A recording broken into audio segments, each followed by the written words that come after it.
पैदावार की 1847 की पैदावार की? देखिए पैदावार 16 आप तो कई साल से कर रहे हो। हाँ जी हाँ जी, इसकी पैदावार अच्छी है, ये 5 कुंटल तक ये जो है हो जाती है। 5 कुंटल तक हो जाती है? हाँ जी। यानी 1 एकड़ में 25 कुंटल तक? हाँ 25 कुंटल। आपने काटी है? नहीं, जब आपके पास 1692 है, 15 यूनो है, तो 1847 ही क्यों आप कर रहे हो? हम आपको वो धान दिखाने वाले हैं जिसमें सिर्फ 16 से 17 दिन में 25-26 किल्ले हर पौधे पर देखने को मिल रहे हैं, और वो भी सिर्फ एक खाद में। तो इसके बारे में आपको पूरी जानकारी दूंगा। मेरे साथ कुछ किसान भाई हैं, इनसे जानकारी लेंगे। ये जो वैरायटी है दोस्तों, ये वैरायटी 1847, इसके बारे में हम खुलकर जानकारी लेंगे जो हमारे साथ किसान भाई हैं। तो नमस्कार जी, आपका बहुत बहुत धन्यवाद। नमस्कार जी गौर साहब, नमस्कार, आपका भी बहुत बहुत धन्यवाद, और आपको बहुत बहुत शुभकामनाएं। आपके जो है उस पर एक चैनल पर रियल फार्मर एजुकेशन पे जो है 1 लाख सब्सक्राइबर जो है होने पर आपको बहुत बहुत बधाइयाँ। ये तो सब हमारे किसान भाइयों का सपोर्ट है जिन्होंने हमें दूसरे चैनल पे 1 लाख सब्सक्राइबर कंप्लीट कर दिए हैं। अब तैयारी है रियल टेक फार्मिंग की, कि इस पर भी जल्दी हमारे किसान भाई सपोर्ट करेंगे। तो जिस तरीके से हम यहाँ पे जानकारी जुटा रहे हैं और किसान भाइयों को दे रहे हैं, तो सबसे पहले ये बताइए, ये वैरायटी आपकी कौन सी है? ये वैरायटी 1847। 1847। तो हमारे किसान भाइयों की कमेंट भी थी कि गौड़ साहब आप 1847 धान के बारे में कुछ डिटेल भी दीजिए, क्योंकि कुछ लोग नई वैरायटी की वजह से इसको कर रहे हैं, यानी इसको 3-4 साल तो हो ही गई। हाँ, लेकिन कुछ किसानों की नज़र में ये नई वैरायटी है। तो आप एक बार बताइए, ये जो हम धान देख रहे हैं लगभग कितने दिन का आज हो चुका है? 18 दिन के आसपास। ये आज 18 दिन का धान हो चुका है? हाँ जी, आज हुआ है 18 दिन का? हाँ। अच्छा जी, तो 18 दिन के धान में आपने इसमें यूरिया खाद कितने दे दिए? इसमें 1 लगाया है। केवल 1 यूरिया खाद लगाया? बिल्कुल, केवल एक? केवल एक। अच्छा जी। वो भी ऐसा है करीब 7 किलो के आसपास का जी। किसी खेत में 7 किलो का, किसी में 8 का, किसी में 6 का रह गया है, हल्का सा ही दिया था मैंने जी। तो दोस्तों इनके में अभी पहला ही यूरिया खाद लगा है, और पहले ही यूरिया खाद में आप इसका फुटाव देखिए। आपको मैं नॉर्मली इसे दिखा देता हूँ, ये एक छोटा सा पौधा है, इसमें अगर मैं आपको पहले फुटाव गिना देता हूँ भाई, और बात होंगी बाद में।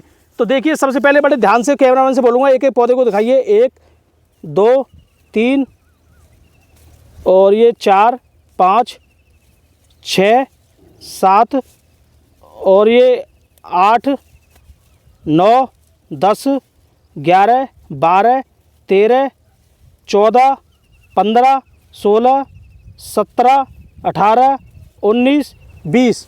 इसमें 20 किल्ले तो पहले ही यूरिया खाद में हो चुके हैं। कुछ पौधों में हमने 25 किल्ले देखे हैं, तो कुछ में हमने 30 से 35 भी देखे हैं। हो सकता है लेबर वाले कहीं जो 2 पौधे रख देते हैं उनमें 35 किल्ले देखने को मिल रहे हैं। ये सिंगल ही पौधा जो रखा गया है रुपाई के समय पे, ये उसका अभी फुटा 20 किलो का आराम से हो चुका है, 20 से 21 किलो का। तो मुझे एक बार बताइए, ये पहले यूरिया खाद में आपने ऐसा क्या डाला है इसमें, और क्या ये वैरायटी का ही नेचर है? देखिए ऐसा है, वैरायटी का इसका तो नेचर ही है कि ये फुटाप पे करीब 12-13 दिन या 15 दिन के बाद आती है। 12-13 दिन के बाद फुटाप पे ये आती है जी। जो धान होते हैं जैसे सुगंध धान है और तुम्हारा 1692, ये थोड़ा पहले फुटाप पे आ जाती हैं जी। ये थोड़ा फुटाप पे बाद में आती है जी। लेकिन अब इसका फुटाव का टाइम ऐसा है कि अब ये बहुत भयंकर तरीके से ये फुटाव पे आएगी। इसका ग्रोथ करने का एक और रीज़न है कि जैसे अब की बार जो है मौसम बारिश का रहा है, लगातार ठंडा मौसम रहा है, और जो है हल्की फुल्की बारिश रोजाना सी होती रही है। हफ्ते में 2-3 बारिश होती रही है? नहीं, रोजाना सी हुई है। हफ्ते में 2-3 तो मान ही लें, 2-3 तो अच्छी बारिश हो गई है, हल्की फुल्की होती रही है, तो ये उस वजह से और इसमें फुटाव अच्छा आया है, तेजी से मतलब फुटाव कर रहा है। अच्छा, इसमें अभी इसके नेचर के बारे में जानेंगे, वैरायटी किस तरीके से ये हमारे किसान भाइयों को फायदा देगी या नुकसान देगी। इसमें पहले यूरिया खाद में आपने क्या डाला है? इसमें यूरिया खाद में मैंने एक माइक्रोराजा डाला था और कार्बोफ्यूरान डाली थी। कार्बोफ्यूरान मतलब कीड़े के लिए है? हाँ। और यूरिया कितना दिया है? यूरिया ऐसा 7 किलो के आसपास का, यानी 35 किलो एकड़ के हिसाब से आपने यूरिया डाला। हाँ, और उसमें कार्बोफ्यूरान डाली 1 किलो बीघे के हिसाब से? 1 किलो बीघा की। और आपने इसमें फिर डाला है, आप बता रहे थे माइक्रोराजा, जो 5 किलो का आता है, 4 किलो का, वो शायद 4-5 किलो का आता है 1 एकड़ के लिए। तो ये चीज आपने डाली है केवल ना इसमें आपने जिंक, ना सल्फर, ना कोई आपने पोषक तत्व तो अलग तरीके का डाला? नहीं, कुछ नहीं, केवल ये डाला है। हाँ। तो उसके बाद दोस्तों इनका जो धान आपको मैं दिखाऊं, बहुत बेहतरीन मुझे तो धान लग रहा है, और कुछ धानों में इसमें फुटाव भी काफ़ी अच्छा देखने को मिल रहा है, और पौधा ऊपर की तरफ भाग रहा है। अच्छा, एक बात बताइए कि इस वैरायटी के बारे में आप ये बताइए कि क्या क्या हमारे किसान भाइयों के लिए चुनौतियां हैं, या ये वैरायटी आप कितने सालों से कर रहे हो? ये जो है करीब 3-4 साल से, तो हमारे एरिया में ये वैरायटी 3-4 साल से ही आई है। तब से ही आप इस वैरायटी को लगा रहे हो? हाँ जी, हाँ। अच्छा जी, तो इस वैरायटी के बारे में आप ये बताइए, काफ़ी किसान भाई समझ नहीं पा रहे 1847 कैसी वैरायटी है, हमारे किसान भाइयों को क्या क्या परेशानी आती है? इसमें कोई ज़्यादा ऐसी खास परेशानी नहीं आती है। और जब आपके पास 1692 है, 1509 है, तो 1847 ही क्यों आप कर रहे हो? ऐसा है, ये जो है हम सुगंध का ऑप्शन अपनाया है हमने। जो सुगंधा धान, जो हम सुगंधा धान करते थे पहले, तो उसकी जगह पे अब हम 1847 लगाने लग गए हैं। अच्छा, ऐसा क्यों है, मतलब क्या देख रहे हो आप? पहले हम जो है सुगंध धान करते थे तो उसमें जो है रोग वगैरह बहुत आते थे। एक जो है बैक्टीरियल लीफ ब्लाइट भी उसमें सुगंध में बहुत आता था, और जो है वो गिर जाती थी।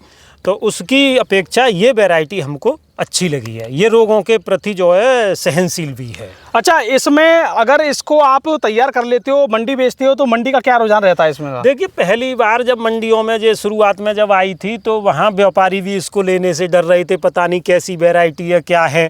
जो 20, 30, 50, 100 किसान वैसी और वैरायटियों के धान लेके जाते थे, और ये एक दो किसान लेके जाता था, तो वो भी डर रहे थे, पता नहीं कैसी वैरायटी है। बशर्ते उस साल के बाद में इसकी जो है कोई ऐसी बिकने में भी दिक्कत इसकी। पहली साल कितना अंतर रहता था 1509, 1692 और इसमें? पहली साल करीब 500-700 रुपए का अंतर रहा। यानी वो 500-700 रुपए ऊपर और ये नीचे थी। और पहली साल आप परेशान हो गए होंगे। हाँ, और फिर भी आपने अगली साल की यानी पैदावार में, ये उसी सीजन में जब शुरुआती दौर में गई थी तो परेशानी आई थी, लेकिन कुछ टाइम जब व्यतीत हो गया था, जैसे नवंबर या दिसंबर आ गया था, तो फिर व्यापारी इसको लेने खूब अच्छी तरह से लेने लगे। लमसम उसी रेट तक पहुंच गई। हाँ, उसी रेट तक पहुंच गई। अच्छा जी, चलो, ये तो वैसे आम रेट क्या रहता है? हम भी अलीगढ़ मंडी में जाते हैं और देखते हैं धान को और वीडियो बनाते हैं, तो 100-200 रुपए का अंतर रहता है। हाँ जी, ये जो है उससे आपकी 1509, 1692 से 100-200 रुपए कम रहती है बस। अच्छा, अब बात करें इसकी पैदावार की, 1847 की पैदावार की।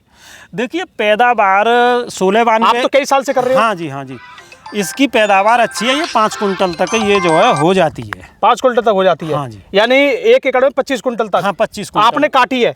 नहीं, मेरी नहीं हुई है 5 कुंटल की, बशर्ते 4.5 कुंटल तक की मेरी। यानी आपकी 22.5 कुंटल या 22 कुंटल तक की आपकी हो गई है? की मेरी हो गई है। और गवर्नमेंट या सरकारी एम्प्लॉय कहते हैं कि 25 कुंटल तक होती है। नहीं, हमारे यहाँ पड़ोस में 1-2 किसान हैं, उनकी हो गई थी। उनकी 25 की हो गई है? 25 की हो गई। चलो जी भैया, 5 कुंटल बीघे तक का ये धान काटा है। अच्छा, इसके कंपेयर में आपने 1692 कितना काटा है?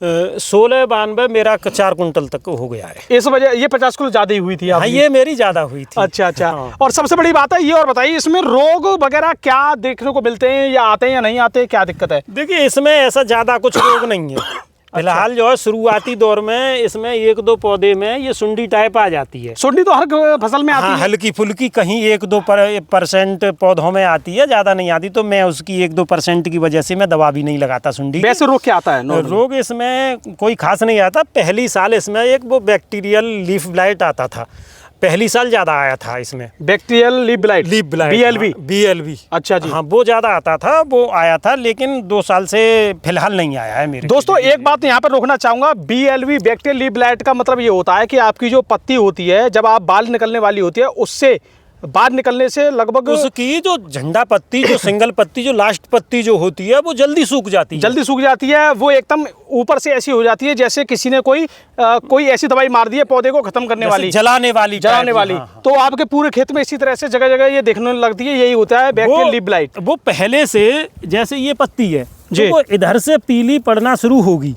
और नीचे तक पहुंच जाती है। यहाँ तक पीलापन आ जाएगा तो इधर से वो सूखना शुरू हो जाती है फिर। जी। हाँ, तो ये दिक्कत आती थी। हाँ, वो दिक्कत आती है, लेकिन अब नहीं आ रही है। अब नहीं आ रही। उसका एक कारण और है, जो लोग ज्यादा यूरिया का इस्तेमाल करते हैं उन खेतों में अक्सर करके आती है। बिल्कुल।